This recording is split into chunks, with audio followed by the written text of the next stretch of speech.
आप में से बहुत सारे लोगों ने सोशल मीडिया के अलग-अलग प्लेटफ़ॉर्म के ज़रिए हमसे ये सवाल किया कि आखिरकार मुफ्ती सलमान अज़हरी साहब के मामले में क्या हुआ? क्या अदालत ने उनकी रिहाई को लेकर के कोई खबर दी? कब तक उनकी रिहाई होगी? ये तमाम चीज़ें आप बार-बार मुझसे पूछ रहे हैं।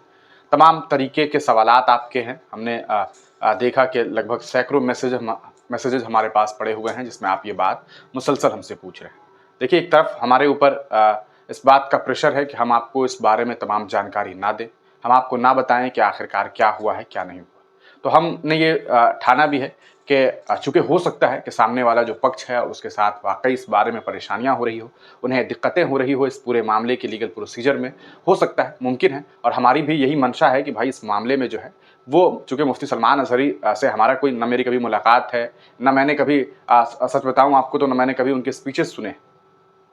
इस केस से पहले आज तक मैंने नहीं सुने। उनके मामलात को मैंने देखा चूँकि मैं एज़ ए पत्रकार, एज़ ए जर्नलिस्ट और कह सकता है एक पत्रकारिता का छात्र होने के नाते मैंने उनके कई सारे मामलात को पूर्व में एक केस स्टडी के तौर पर देखा। जैसे उनका नरसिम्हानंद गिरी का मामला था, उस बीच में उनके मामलात को हमने देखा था। फिर उसके बाद उनके और कुछ मामलात जब होते रहे, उनके ऊपर जब कह सकते हैं जब वो मीडिया में जब खबरों में आए, तब हमने उस मामले को देखा। वरना मैं बहुत कम उन्हें सुना हूँ और ना मैंने कभी बहुत ज़्यादा उन्हें नहीं सुना था। लेकिन चूँकि उनके ऊपर ये मामलात था और ये मामला इस तरह से हमने देखा कि भाई एक कहा सकते हैं सीधे तौर पर मुस्लिम समाज के एक धर्मगुरु हैं और काफ़ी चर्चित नाम है और उनके ऊपर इतना बड़ा मामला अगर होता है, तो ये यकीनी तौर पर कहा जा सकता है कि टारगेट हो जाता है। और टारगेटेड मैंने इसलिए देखा क्योंकि उनके स्पीच को लेकर के जो बातें शुरू हुई थी, जो वीडियो उनका वायरल हुआ था, उसमें जो बातें थी वो हम लोगों ने देखी कि कैसे उनका जो कंटेक्स्ट था। और ये बात मैं अपनी तरफ से नहीं कह रहा हूँ, ये मुफ्ती सलमान अज़हरी का अपना पॉइंट ऑफ व्यू है जो उनके ट्विटर पर डाला हुआ है।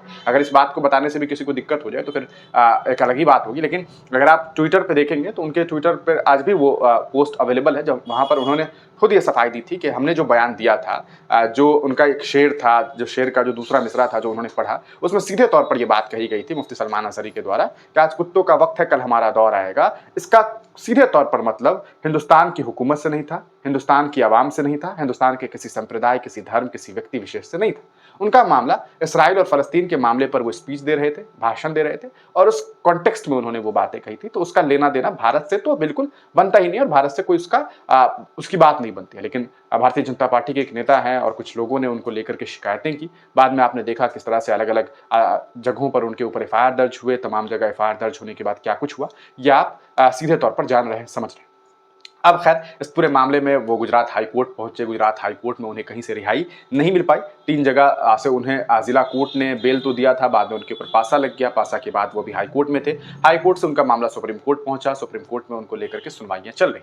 अगर आप बहुत जानकारी उनके बारे में एकत्रित करना चाहते हैं तो आप सुप्रीम कोर्ट की वेबसाइट से उनके बारे में जो है अधिक जानकारी ले सकते हैं कि क्या कुछ चल रहा है, क्या नहीं चल रहा है। खैर अभी बात करेंगे उनकी रिहाई को लेकर के, कुछ कोई खबर को लेकर के। हमने पिछले वीडियो में आपको ये बताया था कि उनको लेकर के एक सुनवाई होनी थी। सुनवाई हुई भी और होने के बाद उनकी रिहाई को लेकर के कोई खबर अभी तक सामने नहीं आई है। यानी कि अदालत ने उनकी रिहाई का ऐलान अभी भी नहीं किया है। उनका केस चल रहा है, वो केस अभी चलता रहेगा। एक लीगल प्रोसीजर है और लीगली अब मामला चल रहे हैं तो लीगली प्रोसीजर चलता रहेगा। अब देखना यह है कि अदालत उन्हें कब तक रिहा करती है। अभी उन्हें फिर नई तारीख दी गई है। हो सकता है कि अगली तारीख पर फिर अगली तारीख दे दी जाए, फिर उसके बाद अगली तारीख दे दी जाए। ये कोई नई बात नहीं होगी। इससे पहले भी कई बार कई सारे लोगों के साथ इस तरह के मामला सामने आए हैं। मौलाना कमर गनी एक बड़े एग्जाम्पल हैं, आप जानते हैं। उनका भी मामला सुप्रीम कोर्ट में है और एक लंबे अरसे से उनको भी तारीख पर तारीख, तारीख पर तारीख, तारीख पर तारीख मिल रही है। हमें उम्मीद है तमाम उलमाओं के लिए कि उनकी रिहाई हो, उनके लिए आसानी का मामला हो। चूँकि ये लोग वो लोग हैं जो समाज को सुधारने का काम करते हैं,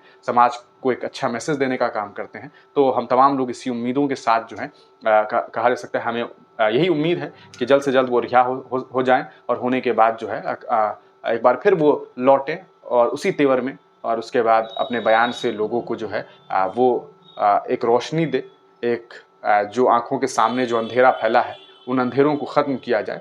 और इसी उम्मीद के साथ हम तमाम लोग उनके लिए यही दुआएँ भी करते हैं।